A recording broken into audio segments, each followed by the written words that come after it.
2015 June. നിലമ്പൂരിൽ നിന്ന് ഒരു കോൾ.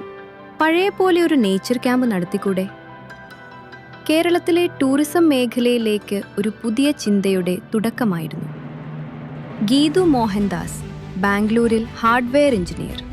സുരക്ഷിതമായ കരിയർ, സ്ഥിരമായ ദിനചര്യ, എല്ലാം ഉണ്ടായിരുന്നു. പക്ഷെ അവളുടെ സ്വപ്നങ്ങൾ മറ്റെവിടെയോ ആയിരുന്നു.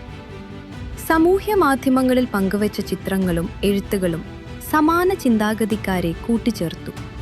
Let's go for A camp എന്ന യാത്രക്കൂട്ടായ്മയുടെ തുടക്കം. അവ സ്ഥലങ്ങൾ കണ്ടുമടങ്ങുന്ന യാത്രകൾ മാത്രമായിരുന്നില്ല. മനുഷ്യരുമായി, സംസ്കാരങ്ങളുമായി, പ്രകൃതിയുമായി ചേർത്ത് നിർത്തുന്ന അനുഭവങ്ങളായിരുന്നു. ചെറുപ്പം മുതലേ കാടും പുഴയും കുന്നൊക്കെ ഭയങ്കര ഇഷ്ടമുള്ള കാര്യമായിരുന്നു.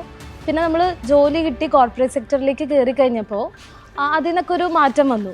അവസാനം സന്തോഷത്തിന് വാല്യൂ കണ്ടു. അങ്ങനെ ഞാൻ പാഷൻ്റെ പുറകെ പോകാനായിട്ട് തീരുമാനിച്ചു. ഇന്ന് 25,000-ലധികം ആളുകൾ, 2,000-ലധികം യാത്രകൾ, ഒരു വാരാന്ത്യത്തിൽ 100 ട്രിപ്പുകൾ വരെ മാനേജ് ചെയ്യുന്ന സാങ്കേതിക സംവിധാനം കേരളത്തിലെ ചെറിയ ഗ്രാമങ്ങളിലേക്ക് പോലും യാത്രക്കാരെ എത്തിച്ചു. പ്രാദേശിക അനുഭവങ്ങളെ ആഗോള ചിന്തയുമായി ബന്ധിപ്പിച്ചു. സ്ത്രീകൾ മാറി നിന്നിരുന്ന വിനോദസഞ്ചാര മേഖലയിലെ സംരംഭകത്വത്തിലേക്ക് ഗീതു ആത്മവിശ്വാസത്തോടെ കടന്നുവന്നു. അവരുടെ സംരംഭം സ്ത്രീ ശാക്തീകരണത്തിൻ്റെ ശക്തമായ ഉദാഹരണമായി മാറി.